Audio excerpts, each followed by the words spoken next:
esse artigo. Parabéns aí pela organização dos seminários. Acho muito importante nesse período em que está todo mundo aí isolado na pandemia, a gente ter essa oportunidade de disseminar trabalhos em andamento para o pessoal do Brasil todo. É muito legal a iniciativa. Eu acompanhei alguns seminários aí nos semestres passados. Coincidia com o meu horário de aula, então eu não podia estar sempre aí, mas os que eu vi foram excelentes e parabéns aí pela iniciativa. Nesse artigo, então, acho que é só a segunda vez que a gente está apresentando esse artigo, então ainda é bem preliminar, mas a gente vai olhar o efeito de booms de commodities sobre investimentos em capital humano, usando dados históricos de municipalidades, municípios brasileiros, né? Então, esse paper é coautorado pelo Leandro Anazawa, que está fazendo doutorado na FEA Ribeirão, Bruno Proença, que está fazendo PhD fora, e Bruno Komatsu, que trabalha na cátedra Ruth Cardoso do INSPE. Então, qual que é a ideia aqui desse artigo? Bom, tem uma ampla literatura que investiga o efeito de choques de comércio em vários aspectos aí da sociedade, em países em desenvolvimento, desenvolvidos. Então, tem papers que olham para o efeito do choque de comércio em conflitos, em investimento em capital humano, e educação mesmo, test scores, qualidade da educação, uma ampla literatura, tá? O que a gente pensou em fazer nesse artigo é olhar evidência histórica, em primeiro lugar, tá? Então, nossa amostra começa em 1872, usando lá o primeiro censo, né, demográfico brasileiro, e vai até 1960. Né? Então, são quase 100 anos que a gente olha. E a gente vai olhar, a gente construiu uma variável que representa o potencial de receitas de comércio internacional, que a gente vai chamar de CAIP, Comparative Advantage International Prices, que varia entre os municípios e ao longo do tempo. Tá? Então, eu vou dar mais detalhes mais para frente, mas a gente usa as características de cada município, características de solo e clima, que se refletem na produtividade potencial do município para produzir cada um dos produtos que o Brasil exporta. E a gente usa também a variação dos preços desses produtos, preços internacionais desses produtos. Então, a gente tem um componente que a gente claim que é exógeno e que varia no tempo entre os municípios. Então, a gente pode controlar por efeitos fixos do município e a gente pode olhar os efeitos de curto e longo prazo de booms de commodities. Então, essa que é a ideia desse paper. Então, eu acho que, principalmente o aspecto de controlar por efeitos fixos, que refletem instituições, a história de cada município, localidade, acho muito importante, porque poucos papers na literatura anterior conseguiram fazer isso e identificar um efeito exógeno, né, de boom de commodities sobre qualquer variável. Tá? Então, essa, in a nutshell, é o objetivo do nosso artigo, e aí eu vou explicar em mais detalhes daqui para frente. Tá?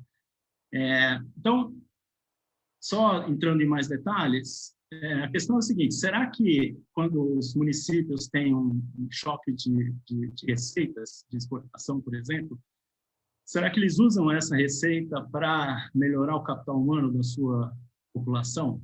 Essa é a pergunta de interesse. Então, são áreas mínimas comparáveis, né, um pouco maior que o município. E essa questão é importante porque tem uma série de instituições políticas e econômicas que podem afetar essa relação, né?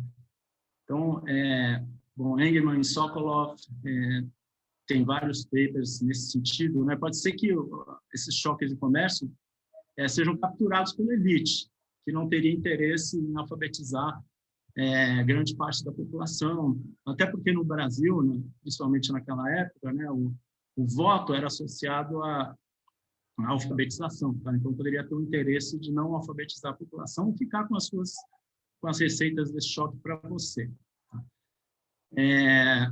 Então, principalmente em 1872, que é antes da libertação dos escravos, né? Então, e antes da República, da proclamação da República. Então, a gente tem um período muito interessante para analisar e comparar com o período mais recente, tá? Que é 1960. E também outra vantagem de analisar esse período é que a agricultura era predominante nesse período, né? Então, olhar choques agrícolas a partir da segunda metade do século XX não parece muito interessante o choque de commodities, porque o Brasil, por exemplo, já era bem mais industrializado e a economia bastante especializada no setor de serviços. Então, naquela época, não. Naquela época, commodities agrícolas eram muito importantes. Tá? Então, outra coisa que a gente faz, que é legal, é tentar entender os mecanismos que fazem essa relação acontecer. Tá? Então, a gente já adiantando os resultados, a gente vai encontrar que um choque de commodities vai diminuir o analfabetismo, tá, nos municípios. Agora, tem vários mecanismos que podem afetar essa relação, né? Será que é via construindo mais escolas? Então, será que o pessoal usa o dinheiro para construir mais escolas, colocar as crianças na escola? Será que é migração?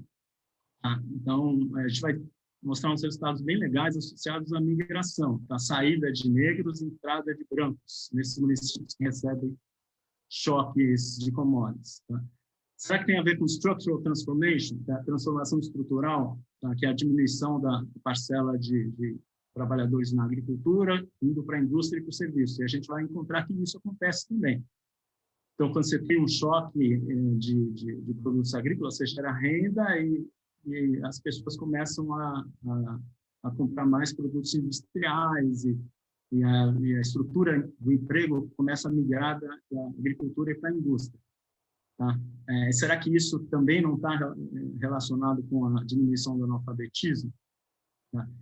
E tem uma coisa mais geral que é a história do Brasil, né? Tentar entender o que aconteceu nessa transição, no início da industrialização do Brasil, e por que a gente tem tanta desigualdade e tanta discriminação.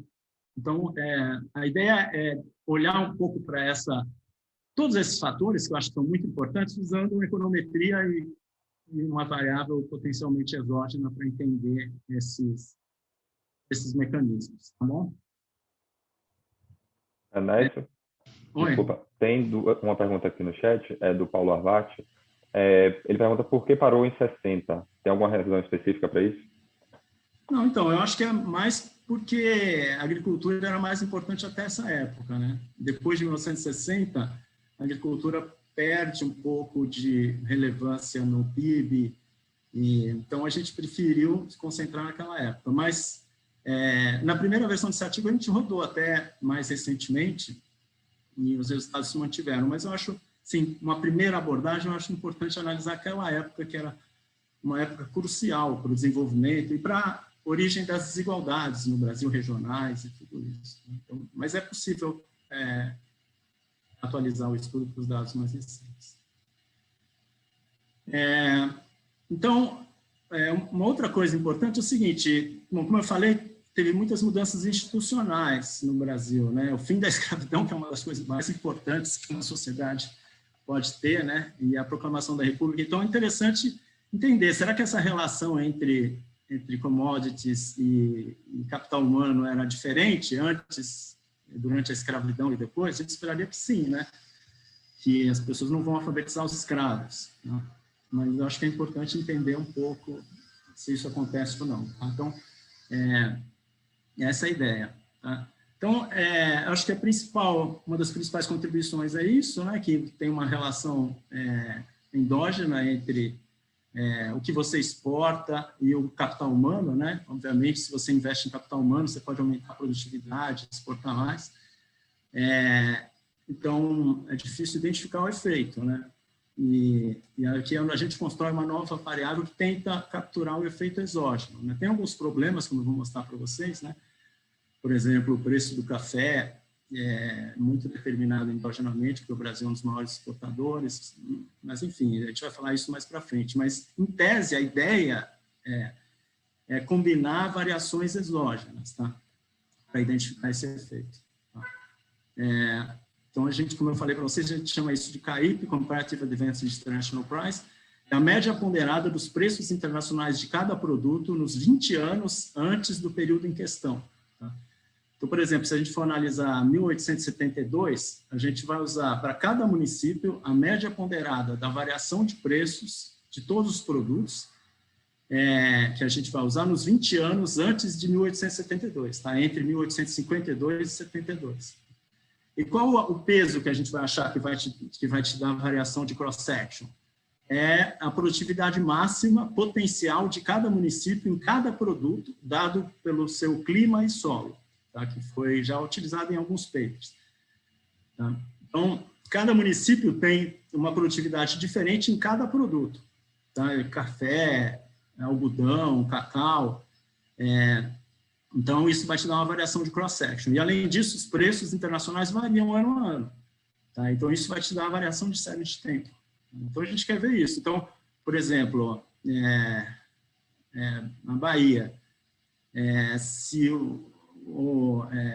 Salvador ou Feira de Santana, né, por exemplo, se o preço do cacau aumentou muito entre 1852 e 72 e Feira de Santana tem alto potencial pelas condições climáticas e do solo de produzir cacau, e não café, por exemplo, Feira de Santana vai ter um choque potencial de receitas. Tá? A gente não vai olhar o que é exportado, quanto é exportado, nada disso. É só potencial. Tá? Potencial dado pelos preços internacionais e por você ter tido a sorte de ter um solo bom para produzir cacau. Tá? Claro? Então, acho que é isso que eu já falei, né? E, além, uma coisa importante também, só para adiantar, é que tem uma questão de diversificação também, né? Se você só produz cacau, se o preço do cacau cai muito, você não tem o que fazer. Tá? Agora, se você produz cacau, algodão, café e fumo, é como no mercado financeiro, né? Diversificar suas aplicações. Tá? Se o preço do cacau caiu, mas do algodão subiu, você consegue se segurar, entendeu? Se o preço do café subiu, mas do cacau caiu, você consegue segurar. Então, tem uma questão também de diversificação nesse índice que a gente constrói, tá? Que eu acho que é interessante também. Por sorte, você tem terra boa para produzir vários produtos. Então, você tem um seguro contra variações de preço. E isso vai te manter mais estável a sua fonte de receitas potenciais ao longo do tempo. Tá? Que eu acho que é uma coisa interessante também. Então, só para mostrar os resultados que a gente vai encontrar, no banco de dados, o resultado principal, a gente vai usar o censo de 1872, 1920, 1940 e 1960. E a gente acha que um aumento desse CAIP de receita de exportação potencial reduz a parcela de analfabetos no município. Então, tem uma relação negativa entre receita potencial de exportações e analfabetismo. E a gente também acha, usando esses dados, tem também a riqueza dos dados, né? Usando o censo de 1872 e 1960. A gente acha que nos municípios que tem um aumento no CAIP, a parcela de população jovem frequentando a escola aumenta. Tá? Então, tem uma questão de alfabetização via crianças na escola. Aumenta a população adulta, 15 anos a mais, trabalhando na indústria e nos serviços, que é a questão de mudança estrutural, tá? Que lembra um pouco o Celso Furtado, né? Que dizia que tem a receita de café no Sudeste, gerando um efeito multiplicador, renda e urbanização e industrialização. E uma coisa interessante também que a gente achou é que aumenta a parcela de brancos, tanto na população jovem como na população adulta. Então, tem um mecanismo de seleção endógeno, em que, quando aumenta o potencial de receita de exportações, aumentam os brancos e diminui a parcela de negros e mulatos no município. E isso explica bastante do aumento do alfabetismo, né, no município. Então, acho que esse é um resultado interessante. Então, como contrapartida disso, diminui a população que trabalhando na agricultura, o que é interessante, né? Porque é um choque agrícola, basicamente de produtos agrícolas, diminuindo a proporção de pessoas trabalhando na agricultura. Diminui a proporção de negros e mulatos na população e entre os jovens. Isso a gente usa o modelo os dados de 1862 e 1960, que tem essa informação. Então, bom, com a literatura, eu acho que não tem muito tempo, né, para apresentar, então eu só vou falar brevemente aqui que tem vários papers que analisam choques econômicos e investimentos em educação. Tem um recente no JDE, Agüero et al., que usam o caso do Peru, olhando para as minas, né, no Peru, e, enfim, vários papers, tem o Francisco Ferreira, tem... Esse do Musacchio et al. É bem relevante, porque eles usam receita de exportação a nível de Estado e interagem com instituições. Então, eles acham que estados que conseguem exportar mais, conseguem arrecadar mais impostos, investem mais em educação, se tem boas instituições, tá? Que é relevante. Tá? Mas, no nosso caso, a gente vai usar município e a gente vai usar essa variação exógena. Tá? Aí tem muitos papers também sobre instituições e poder político e seus efeitos de longo prazo. A Simoglu tem vários, tem a Joana Naritomi, o Ruth Rocha e seus coautores, Cláudio, né, investigando essa questão de capital humano, né, lá no início do século passado, e seus efeitos de longo prazo. Aqui, eu acho que é importante ressaltar que a gente está vendo uma coisa mais cíclica. Tá? Então, é isso que nos possibilita controlar por efeitos fixos. Então, a gente quer ver se em períodos de boom, de commodity boom, as pessoas usam esses recursos para investir em capital humano. Agora, como o capital humano vai acumulando no tempo, né? Então, a gente espera que tenha efeitos também de longo prazo. Né? Se você tem uma sequência de choques positivos e vai investindo em educação, no longo prazo você vai ter mais educação do que outros municípios. Né? Então, a gente espera que talvez tenha também alguma persistência desses efeitos no longo prazo. Sobre transformação estrutural, tem muitos papers também. Eu acho que um dos mais importantes é esse de Bustos et al., publicado na EIA em 2016, que eles veem a soja, né? A soja transgênica, que aumentou a produtividade na agricultura e promoveu uma transformação estrutural, mudança para a indústria. Aí tem vários papers desse Dunan, é muito legal, das batatas, né? E acho que é importante o Fisbein, que ele que teve essa ideia de construir esse índice de diversificação. Então, ele não usou os preços, mas a ideia ele compara municípios mais diversificados para a agricultura e menos diversificados. E ele encontra que em municípios mais diversificados tem uma industrialização mais rápida, um crescimento da renda no longo prazo. Tá? E tem nosso grande Celso Furtado, aqui no clássico, que trabalhava, que, enfim, estudou a história do Brasil, a transição da agricultura para a indústria e assim por diante. Não poderia deixar de citá-lo. E tem uma parte de migração que é importante também. O Leff é um paper clássico, 1972, publicado no QGI, e que ele vê que ele tem que explicar diferenças regionais de renda e capital humano, porque o preço do algodão e do açúcar caiu no Nordeste, né? O preço do café aumentou, os escravos, muitos vieram para cá, mas o capital não veio, e talvez por dificuldade de migrações. Então, isso explica um pouco essa diferença regional. Tá? Então, como a gente vai olhar para a migração também, acho que é relevante olhar para esse paper também. Bom, então, essa nossa contribuição com essa literatura é essa variável potencialmente exógena, que nos permite controlar por efeitos fixos e o período histórico, e olhar a escravidão e mudanças institucionais. Então, o Brasil era essencialmente agrícola, né? Eu vou rápido por aqui. As receitas de exportação eram 75% das receitas do governo central no final do século XIX.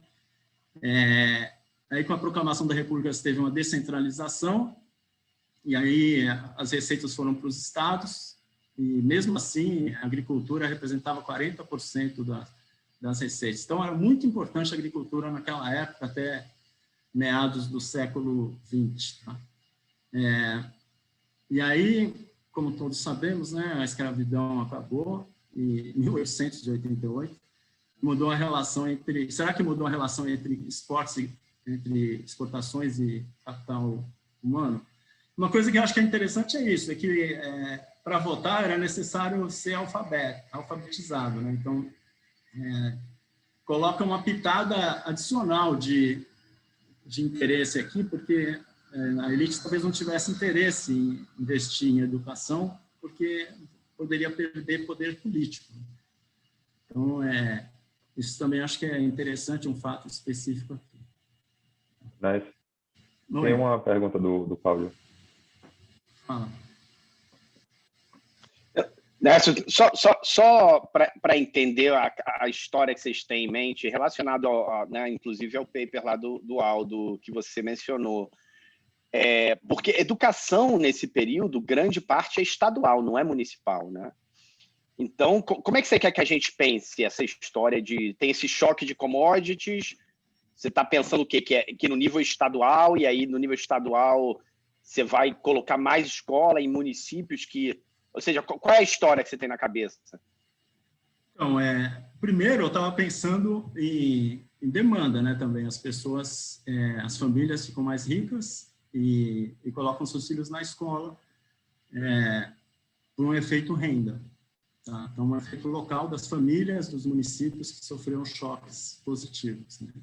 Eles podem demandar também mais educação, né? À medida que eles demandam mais educação, o Estado vai lá e constrói escola. Além disso, eles podem ter menos filhos também, né? Tem uma questão de fertilidade, e aí investe mais em capital humano de cada um dos filhos, que é aquele quantity-quality trade-off. Mas o que a gente está vendo aqui também no paper, já adiantando um pouco os resultados, é que tem uma questão de migração também. Então, tem um efeito que é um efeito composição, que acontece localmente no município. Então, um município que tem um choque positivo, que a gente vai ver, ele começa a se industrializar, começa a demandar gente mais educada, especialmente brancos, e expulsa os negros. Então, esse é um efeito local, um efeito de composição que acontece dentro do município, independente do estado. É uma coisa local. Então, tanto esse efeito renda das famílias mesmo, né, como esse efeito seleção via migração e até industrialização, são locais, apesar da receita de impostos ser estadual. Então, não seria um efeito via mais dinheiro para investir em escolas, seria algo assim, entendeu? Então, bom, como é que a gente constrói essa variável de CAIP, né? Não sei se esse nome é bom, a gente inventou, né? Comparative Advantage International Price. Então, a gente estima o potencial agrícola, né? Então, a gente basicamente tem dados de produção agrícola de alguns produtos, né? Os principais na época, preço e quantidade. E a gente sabe o potencial, né? Então, como é que a gente estima esse potencial de produção agrícola? A gente usa esses dados da FAO, né, que bastante gente está usando, que diz quanto que é o máximo que você consegue produzir, né, para cada produto em cada região, né? Usando insumos, eu vou dizer, pouco avançados tecnologicamente, né? Porque tem várias possibilidades de combinação de insumos que você pode usar, com irrigação, sem irrigação, com mão de obra mais qualificada ou menos. A gente vai para o mais básico, que é o que acontecia na época, né? Então, basicamente, para definir corretamente, então é o máximo de produtividade de todas as culturas agrícolas, levando em conta essas restrições de solo, presença de doenças, pestes e assim por diante. Então, a gente sabe, para cada município, quanto ele consegue produzir no máximo de cada produto.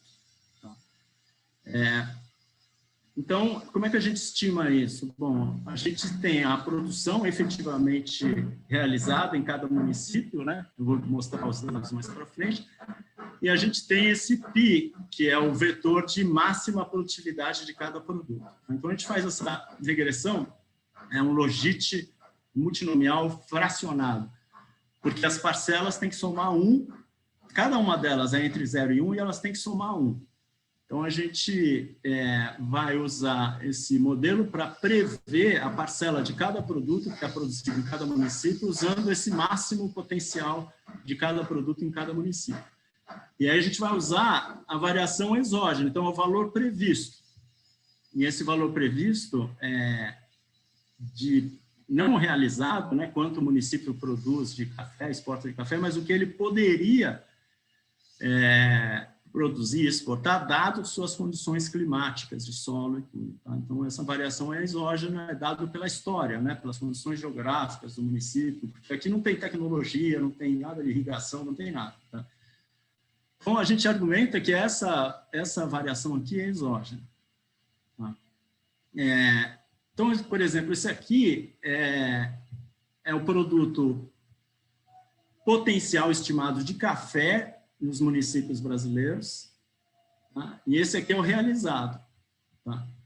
Então, vocês veem que tem uma relação bastante clara, né? Quer dizer, os municípios que, pelas condições geográficas, teriam mais potencial para produzir café, estão aqui no Sudeste, tá? E são onde efetivamente é produzido. Tá? Mas a produção efetiva pode ser endógena, né? Determinado por vários fatores, inclusive capital humano, mas o potencial não, porque ele é dado por essas condições geográficas. Aqui tem o algodão, tá? Algodão, vocês veem que as condições geográficas mais propícias são aqui no Nordeste, um pouco aqui na Bahia, e é onde é mais observado realmente a produção de algodão. Tá?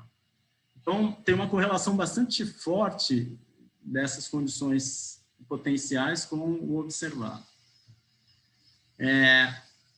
Então, a gente vai usar café, açúcar, algodão, fumo e cacau. Aqui juntas representam 72% da produção, da exportação agrícola no Brasil. E para calcular a produção, a gente usou o Censo Agrícola, né, de 1920, e os preços em R$ 1.000 por tonelada vem de 1912, do Anuário Estatístico do Brasil. Tá? Então, a gente tem a produção e a gente tem o preço de cada produto. Então, a gente tem o valor da produção, que a gente pode relacionar com essas condições geográficas. Tá? Então, essa é a ideia. Tá? E aí, no segundo passo, então a gente estimou esses tetas aqui, né, que é para cada produto, para cada município, quanto que ele poderia produzir daquele produto.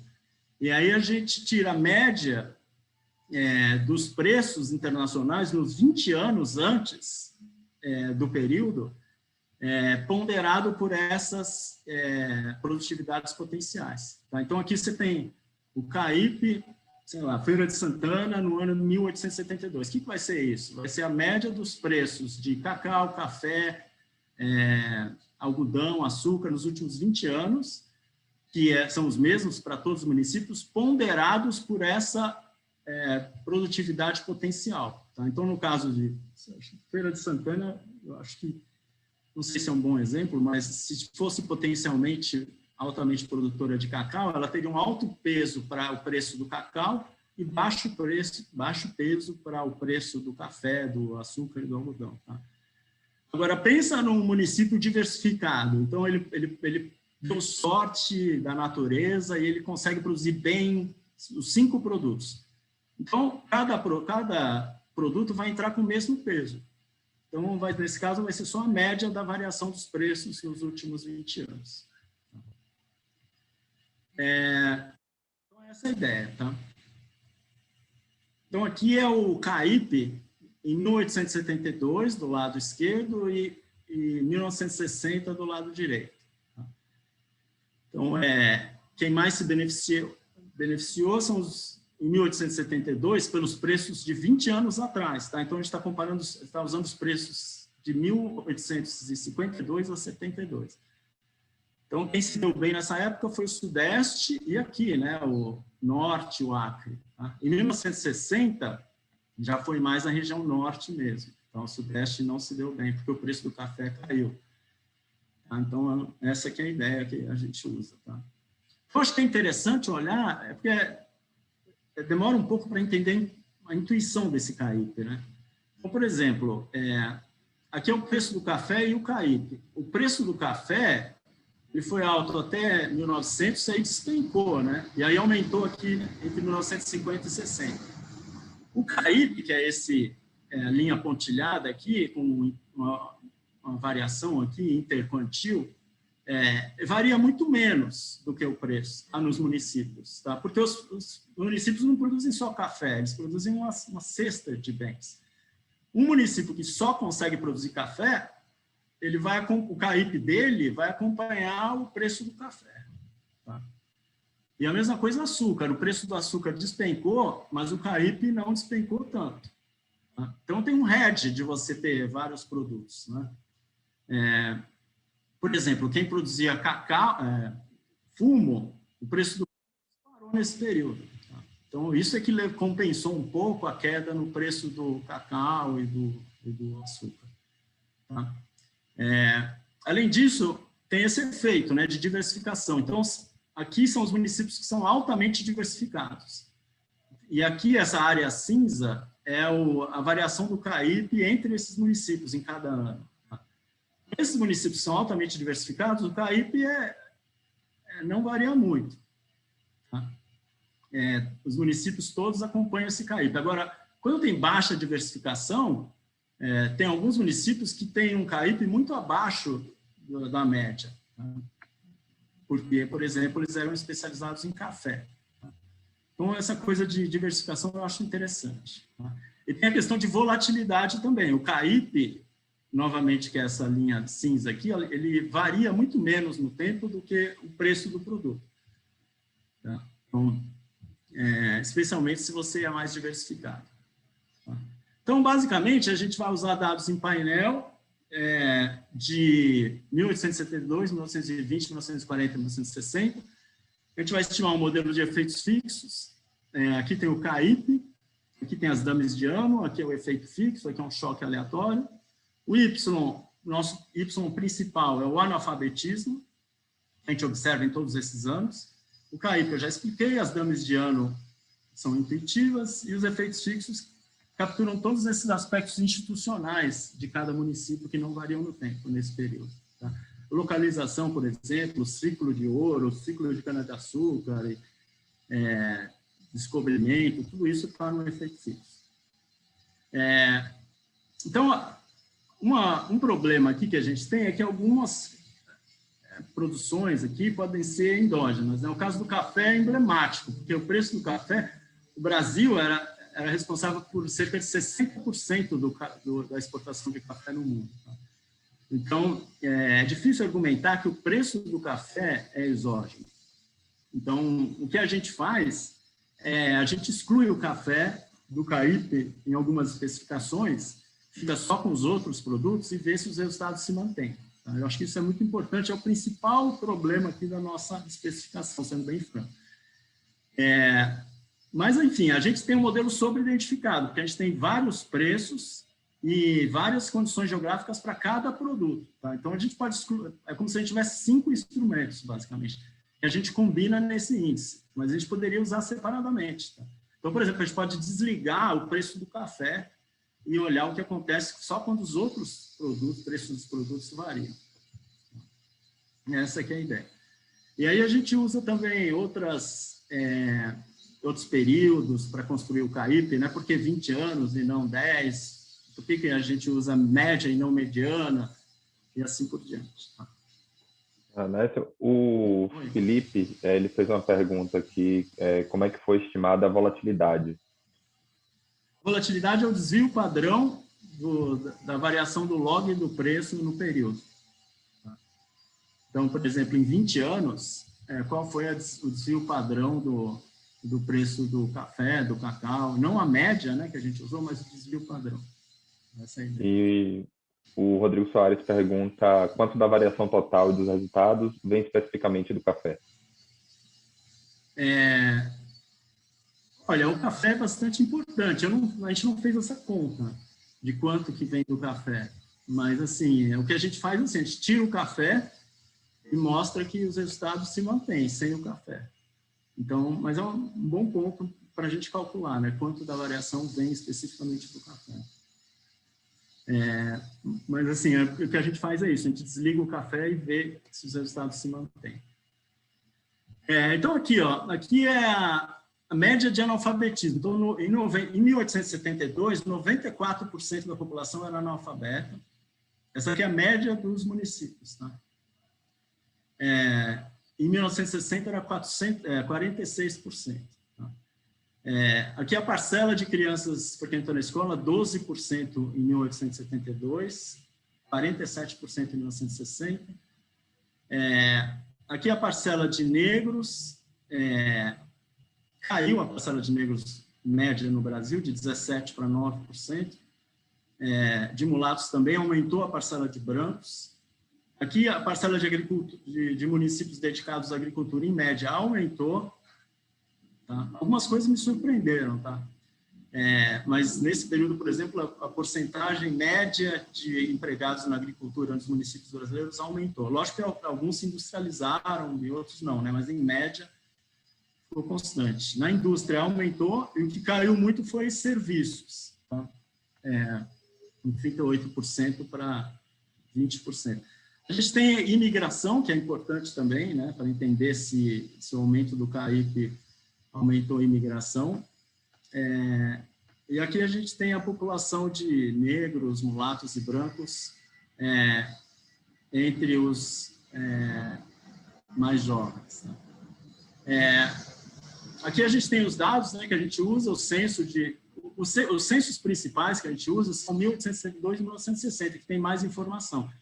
1920 e 40, você só tem a taxa de analfabetismo, basicamente, e a percentual de população jovem e adulta. Tá? Então, a gente usa só para as regressões de analfabetismo. Então, os resultados principais. Aqui é o painel, né, 72, 1920, 40 e 60. E aqui a gente tem todas as comunidades, as mercadorias, né, os produtos. E aqui a gente desliga o café, desliga o açúcar, desliga o algodão, desliga o tabaco e desliga o cacau. E a gente vê que o efeito é sempre negativo, e esse efeito aqui é o principal, né? Assumindo que o preço do café seja exógeno. Tá? Então, esse efeito aqui nos diz que um aumento de um desvio padrão do CAIP, que significa mudar do 25º para a mediana, por exemplo, do CAIP, reduz o analfabetismo em 14 pontos percentuais. Tá? Então, é um efeito relevante. Tá? Aqui a gente tira o café, o efeito aumenta. Aqui a gente tira o açúcar, continua negativo. Aqui a gente tira o algodão, aqui a gente tira o fumo, aqui a gente tira o cacau. Tá? Então, isso aqui a gente fez para tentar mostrar que não depende de um só produto, o CAIP. Tá? A combinação de produtos afeta o analfabetismo. Mesmo se você tirar qualquer um deles, continua. Tá? Então, só para ficar claro novamente o que a gente fez, a gente desligou do CAIP o preço do café, como se o preço do café tivesse mantido igual a zero em todo esse período, tá? Ou num nível fixo, sei lá, 2 e constante em todo o período. Aqui a gente mantém o açúcar fixo no tempo, aqui a gente mantém o algodão, aqui o tabaco, assim por diante. Então, aqui, por exemplo, a gente vai usar, em vez da média dos últimos 20 anos, então, uma coisa que eu queria dizer é o seguinte, esse efeito eu acho que é bem relevante também, né? Diminuir 14 pontos percentuais no analfabetismo, acho que é um efeito importante. E tem a ver com o fato de ser 20 anos, né? Por isso, são 20 anos de preços favoráveis no comércio internacional. Tá? Então, isso pode explicar um pouco esse efeito. Só que, em vez de usar 20 anos, a gente usa 10 anos. E o efeito continua sendo muito parecido, os últimos 10 anos. Aqui a gente usa a mediana, tá? Porque pode ter outliers, né? O preço disparou do café em alguns anos. Então, aqui a gente usa a mediana e o efeito continua. mediana em 20 anos. E aqui a gente usa mediana em 10 anos. Então, o efeito também continua. Então, não é uma questão de período, nem de usar média ou mediana, o efeito é consistente. E aqui... Desculpa, rapidinho. Tem uma pergunta do Fábio, ele pergunta se tem alguma hipótese para o motivo da estimativa sem o CAIP, para o motivo da estimativa do efeito do CAIP sem o café ser maior. Então, ainda não temos uma explicação para isso. É uma ótima pergunta. Acho que o próximo passo aí que a gente vai fazer na pesquisa é tentar entender por que o efeito é maior sem o café. Mas é um ótimo ponto e a gente realmente precisa entender melhor o papel de cada um desses preços. Aqui, você tem a parcela de jovem que frequenta a escola. E você vê que o CAIP aumenta a parcela de população jovem que frequenta a escola. Tá? Então, quando aumenta, choques favoráveis de preço de commodities fazem com que mais gente frequente a escola. Aqui não afeta a população jovem, eu acho que esse efeito aqui é muito importante. Então, quando aumenta o CAIP, diminui a parcela de negros e pardos no município. Tá? O que é interessante e até algumas vezes contraintuitivo, né? Se você pensar que choque favorece a agricultura e a agricultura usa proporcionalmente mais negros e pardos, mas não é o que a gente vê. A gente vê que aumenta a parcela de brancos quando tem um choque positivo de commodities. Aqui é entre a população jovem, tá? Mas a mesma coisa acontece na população adulta, tá? Que eu vou mostrar em seguida, é melhor mostrar agora para ficar mais claro. Então, a proporção de brancos aumenta 12%. Tá? E uma coisa interessante é o seguinte, se você supuser que todo branco é alfabetizado e todo negro não é alfabetizado, essa seleção de raças de cor explica grande parte do resultado, tá? Que é uma diminuição de 13%. 14%, 14 pontos percentuais. Tá? Então, parece ter um mecanismo de seleção muito importante. Tá? E um dos mecanismos que pode estar induzindo essa realocação por cor é a mudança estrutural. Então, vocês veem aqui que a parcela da população trabalhando na agricultura diminui onde tem um choque mais favorável de preços. E a indústria aumenta, e serviços também. Tá? Então, é esse processo de mudança estrutural que é parecido com o que a Bustos encontra recentemente no Brasil com a soja transgênica.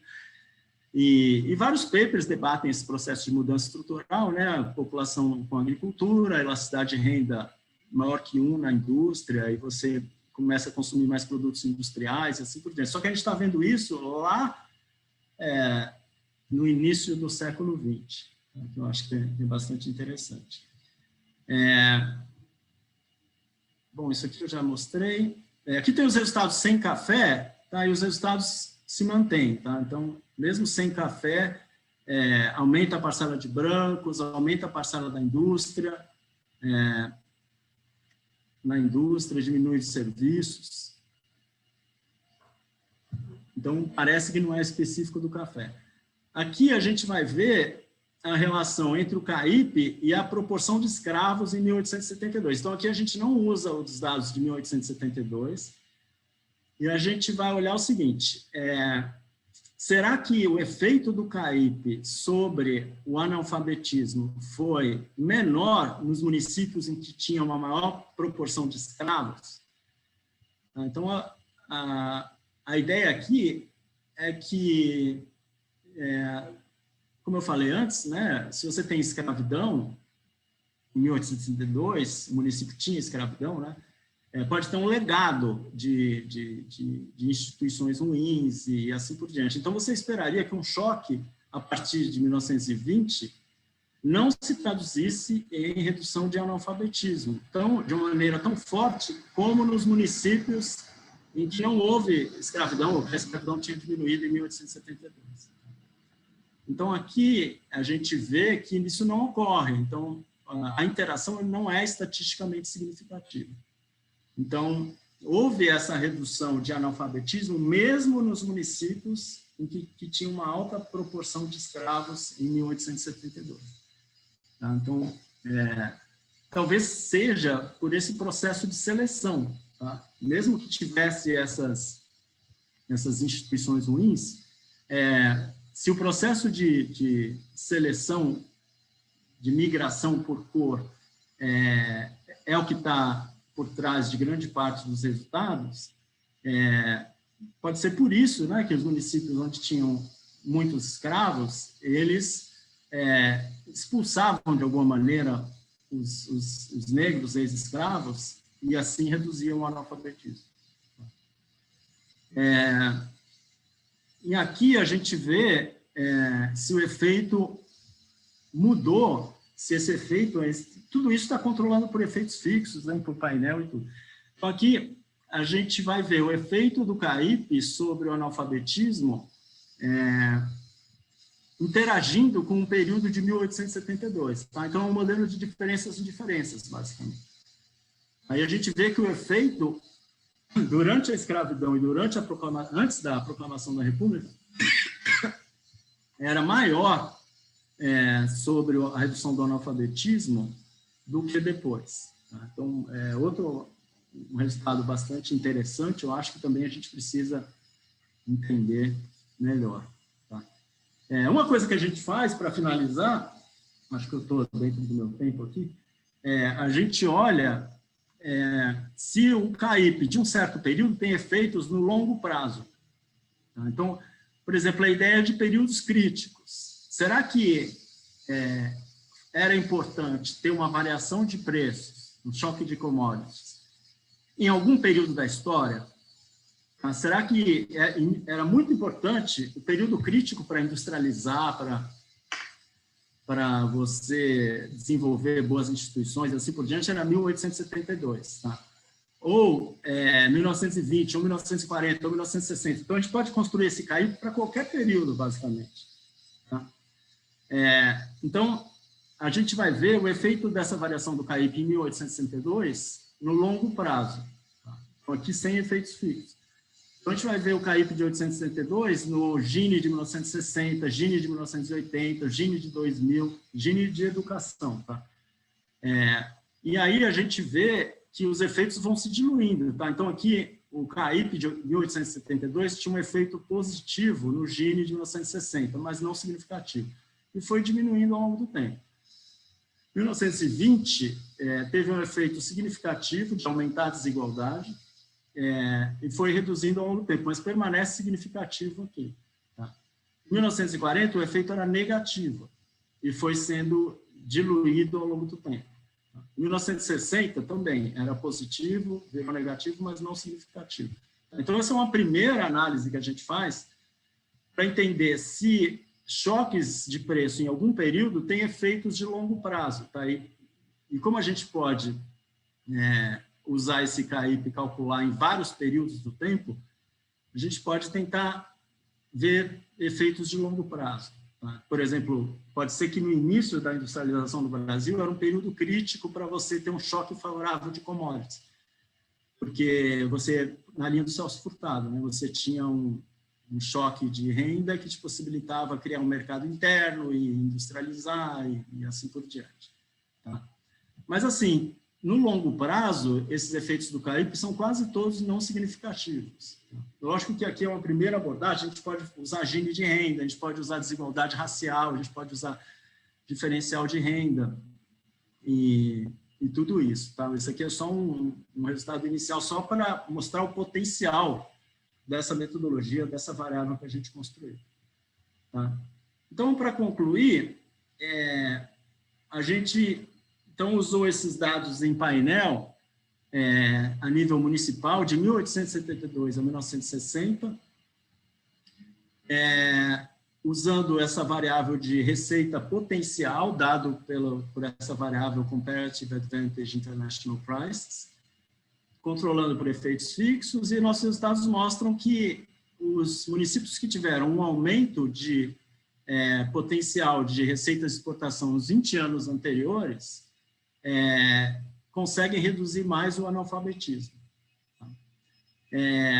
Agora, o mecanismo, quer dizer, não é que, pelo menos essa primeira interpretação que a gente está tendo, né? não é que o pessoal necessariamente constrói mais escolas e põe todo mundo para estudar, né, inclusive negros e pardos. Não parece ser essa história. Tem um aumento da parcela de população jovem na escola, mas, ao mesmo tempo, essa população jovem é mais branca, e menos negra e menos parda. Tá? E assim como os adultos também. Então, parece ter um aumento na percentual de brancos entre os adultos e diminuição de negros e pardos. Então, é meio que um processo de seleção, de composição da população, mais do que uma população fixa e todo mundo tendo mais capital humano. E uma coisa que pode estar explicando isso é o processo de transformação industrial, estrutural. Então, esses choques agrícolas permitindo um maior engajamento do município e da população do município na indústria, nos serviços, menos da agricultura, e pode ser que a indústria e serviços sejam complementar a capital humano. Então, eles precisam de gente mais educada. Tá? E os brancos são os mais educados. Então, isso tem um efeito na composição do município. Tá? E que pode estar explicando o analfabetismo. E parece ser muito importante esse efeito. Tá? E aí você tem essa diminuição da parcela de trabalho na agricultura e a diminuição de negros e pardos. Tá? Então, é um resultado interessante, eu acho, mas assim, não tão bom como a gente esperava, né? Que parece ser um efeito composição e pode explicar um pouco a desigualdade regional do país, né? Porque, por outro lado, se você pensar, tudo em termos relativos, né? Então, se você pensar nos municípios que não tiveram choques positivos, a gente viu antes que, por exemplo, vamos só voltar aqui, para olhar os preços dos produtos. Então, por exemplo, aqui você tem o preço do café, que caiu muito nesse período, até aumentar. O preço do açúcar caiu muito. O que aumentou mesmo foi o fumo, né? O cacau ficou constante, depois caiu. Então, os municípios que tiveram queda no CAIP atraíram mais negros e pardos para trabalhar na agricultura, provavelmente de subsistência. Tá? E aí o analfabetismo desses municípios, em termos relativos, aumentou. Tá? Essa é uma história consistente com os dados, né? Lógico que a gente precisa fazer muito mais estudos e pesquisas para confirmar isso, mas os resultados eu acho bastante interessantes, se for algo nesse sentido. Então, eu acho que é isso, viu, para apresentar. Eu aí terminei uns 4 minutos antes, mas eu fico à disposição aí para as perguntas. Obrigado aí de novo pela oportunidade. Obrigado, Maestro. Excelente apresentação. Já só explicando, tá, para quem não está aqui a primeira vez ou nunca fez perguntas, vocês podem levantar a mão aqui para ficar na lista de perguntas ou falar comigo no chat, que eu boto aqui na ordem, tá? Então, primeiro, né, você tem um comentário do Paulo Avart, falando que esses brancos na escola poderiam ser filhos de imigrantes. Então, não sei se você quer comentar algo. Sim. A gente tinha uma coluna que agora não está aqui, que realmente aumentou os imigrantes no município com o CAIP. Então, realmente é um bom ponto do Paulo. Obrigado aí pela pergunta, e parece ser consistente com os dados, especialmente no período inicial, em 1872. Se você fizer aquela interação, né, para ver uma mudança estrutural, parece que lá no final do século XIX, que a gente sabe que teve mais imigração mesmo, um choque de CAIP aumentou a imigração e pode realmente ser os filhos dos imigrantes. Então, seguindo, a gente tem uma pergunta da Laura.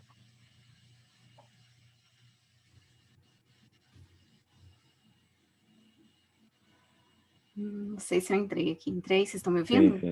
Sim. Então tá, tudo bom, né? Eu queria colocar 3 coisas, na verdade. A primeira coisa é nessa ideia de oferta, né, de educação do Estado, pode funcionar, às vezes, você, só para expressão, você colocar um efeito fixo de Estado por tempo. Vocês estão me ouvindo? Porque congelou aqui a imagem do Naércio. Mas está dando para ver. Pessoal, vocês estão me ouvindo? Tá falhando um pouco sua ligação. Talvez tirar o vídeo melhore um pouco, Laura. Vocês estão me ouvindo? Sim.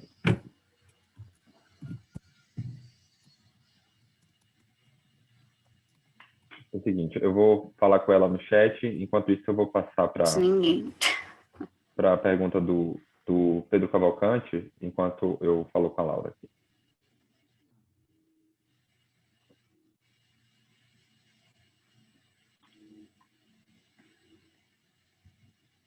Pedro, pode tirar do mudo.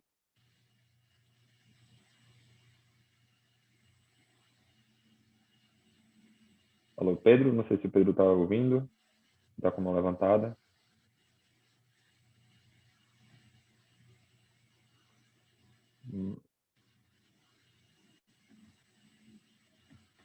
Não, então eu vou passar aqui para um comentário do Sérgio. O Sérgio falou, se for uma história de transformação estrutural, esse efeito poderia ser mais relevante nas cidades mais distantes da costa. Você quer comentar algo, né, sobre isso? Eu não entendi muito bem por quê. Porque o CAIP ele é dado pelas condições estruturais, né, e pela variação dos preços. Se a variação dos preços for exógena, não teria porque, em princípio, eu acho que os municípios mais longe da costa seriam um CAIP maior do que na costa. Realmente não entendi por quê.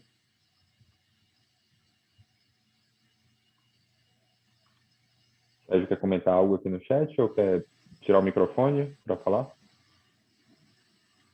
Tirar do mudo, no caso.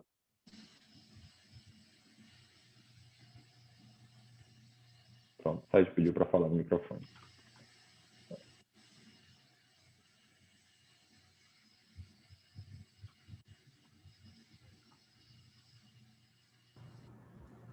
Então, boa tarde, Néstor.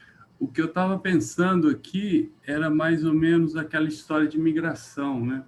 Se você pensa assim que houve aumento de preços de commodities, incentivou as pessoas a migrarem para aquela localidade.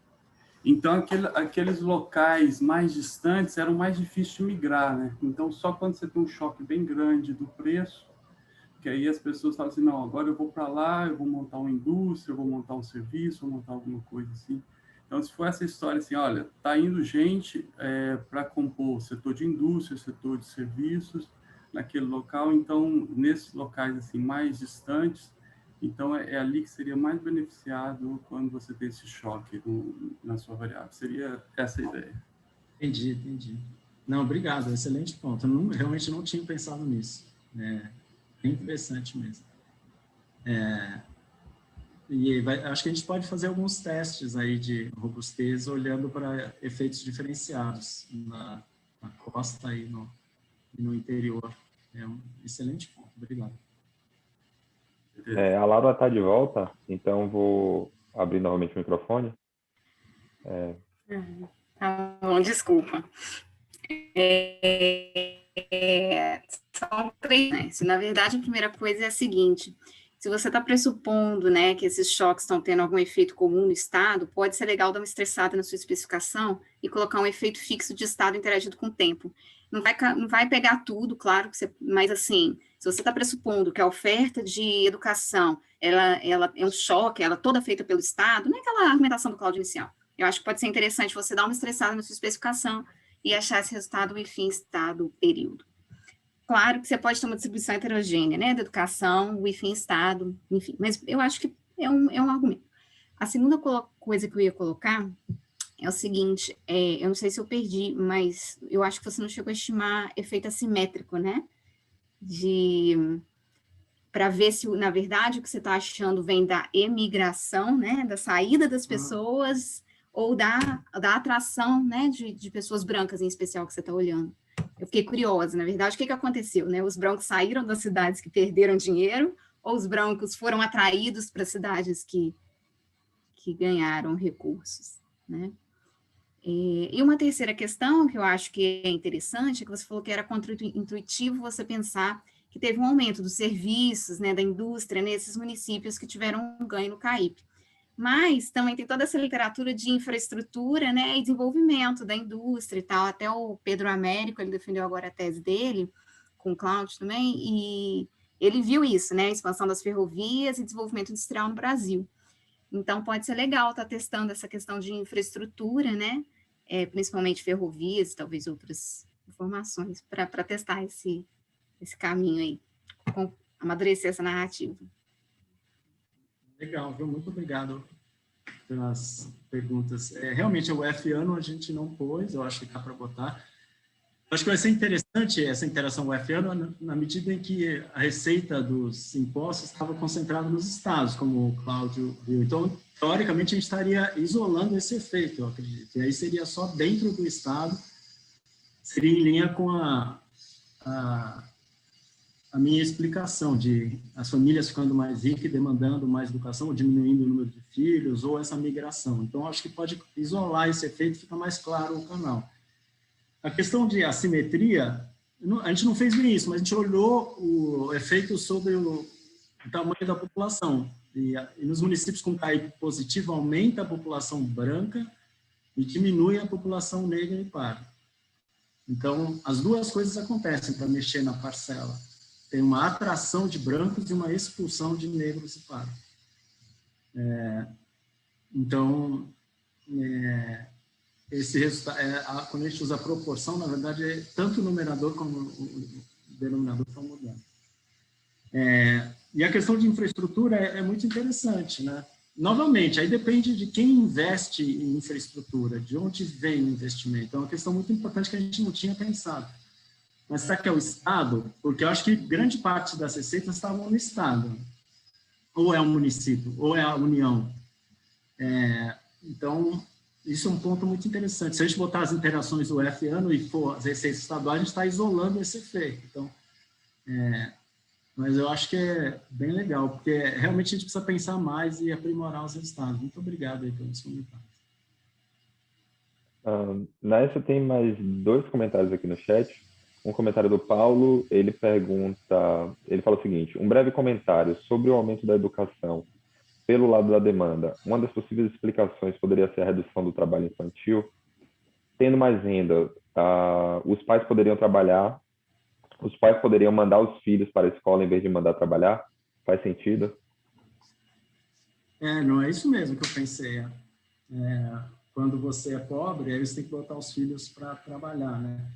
Que a escola é um substituto do trabalho, né? Mas quando você fica mais rico, você pode comprar mais educação. Então, é exatamente isso. Você tira os filhos do campo e põe na escola.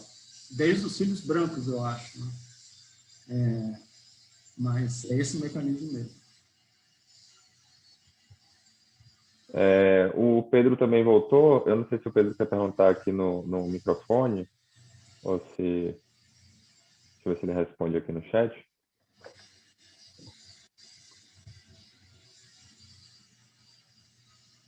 Então, como ele não respondeu, o Pedro Cavalcante está perguntando o seguinte: em relação ao CAIP, uma variável potencial com impacto... Ah, tá. Ele quer fazer a pergunta, na verdade. Então, deixa eu ver se eu abro aqui. Pedro, é só você tirar do mudo agora esse microfone.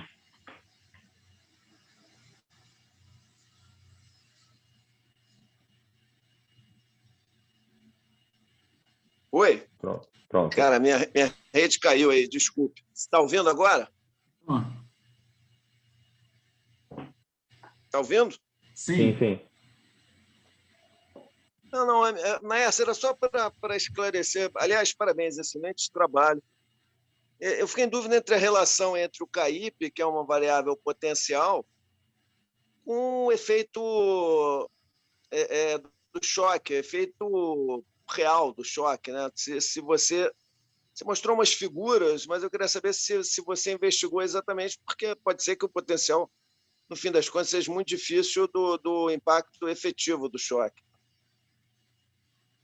Entendi. a gente está olhando o potencial porque ele é exógeno, mas eu acho que seria como um intention to treat, né? Seria uma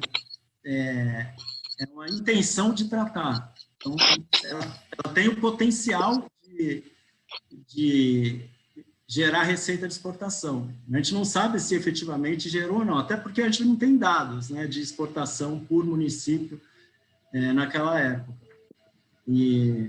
Então, é uma maneira de evitar esse problema. Então, você não tem dados de exportação de produto. Acho que nem para o Brasil, que dirá para cada município. Então, a gente conseguiu gerar uma variável que representa esse potencial de exportação, que é exógeno, tirando o caso do café, e que varia entre municípios e o tempo. Mas o ideal mesmo seria ter as exportações, desde que elas fossem exógenas. A gente poderia usar o potencial como instrumento para as exportações realizadas de cada produto, se a gente observasse essas exportações, né? Mas como a gente não observa, a gente está com second best. Então, a gente está tentando entender esse efeito potencial, que não é o ideal, mas é o que é possível fazer. Complementando, o Lucas Mariani faz uma sugestão aqui, que uma ideia também seria usar o timing do choque de preços junto com a idade em que a criança ou jovem foi afetada pelo choque. Aí ele comenta, tem alguns estudos recentes que mostram que choques de renda positivo, quando criança, tem efeito positivo na educação, e na juventude tem efeitos negativos na acumulação de capital humano. Legal, muito interessante. Realmente tem muitos estudos.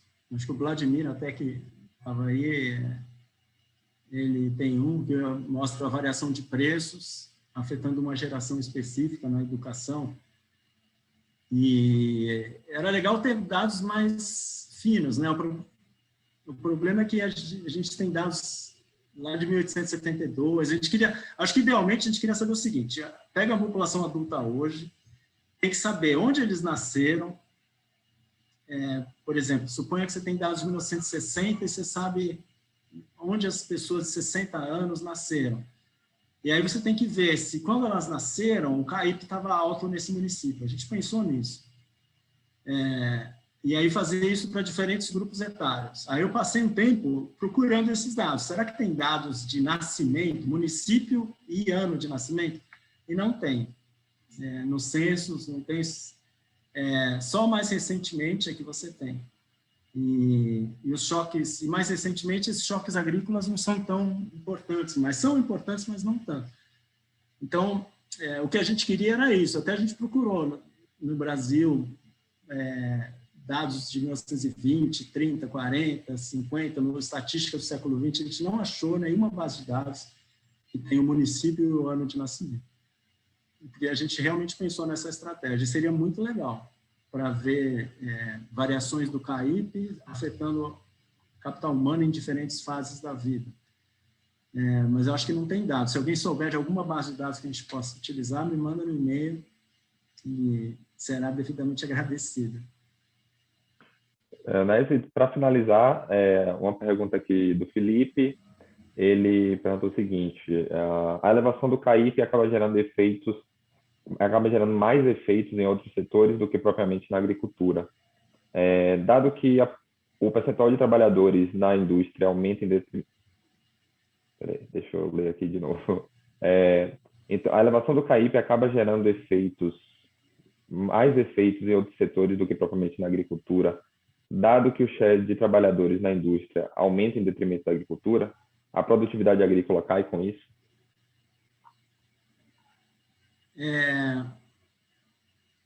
Não, eu acho que a agricultura, a produtividade aumenta, né? É a minha impressão, né? Pelo menos o valor da produtividade, né? Que é o preço vezes a produtividade marginal. Porque esse CAIP é um choque de preços, né? Então aumenta o valor da produtividade. Desde que a produtividade se mantenha constante, talvez ele tenha pensado numa variação da produtividade marginal, né?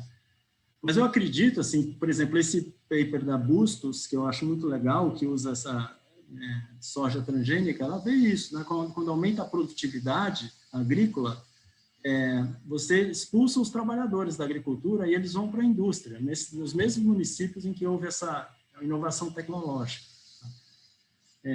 Porque quando todo mundo fica mais rico no município, você precisa de... A elasticidade de renda da alimentação, por exemplo, é menor que 1. Então, você não dá para consumir feijão, cada vez que você fica mais rico, você consome mais feijão. Uma hora você para, vai sobrar renda e você começa a consumir produtos industriais. Então, eu acho que é via esse efeito renda, aumento do valor da produtividade, acaba causando um encolhimento do setor, que você precisa de menos trabalhadores para produzir aquele produto, e via efeito renda você vai deslocando esses trabalhadores para outros setores. Então, é consistente com esse mecanismo de transformação estrutural. Ok. Então, com essa última pergunta, a gente encerra o seminário de hoje. Agradeço bastante ao Naes novamente por ter aceitado o nosso convite. Agradeço aos 143 participantes que passaram por aqui hoje pela presença e estamos de volta dia 24 de março com a apresentação da Úrsula, tá bom? Então, muito obrigado novamente. Vamos bater palma aqui para o Naes, né, pela apresentação. É isso, né? Essa palavra está contigo. Se quiser falar mais alguma coisa. Eu queria só agradecer mesmo o convite, parabenizar novamente pela série de seminários, uma iniciativa muito importante aí para a academia. Parabéns pelo trabalho seu, do Cláudio. E foi um prazer apresentar para vocês. Se alguém quiser fazer algum comentário diretamente, é só me mandar um e-mail aí no INSPER ou na USP. Muito obrigado e até a próxima. Obrigado, Naécio. Então é isso, gente. Boa tarde a todos e boa semana. Até dia 24. Tchau.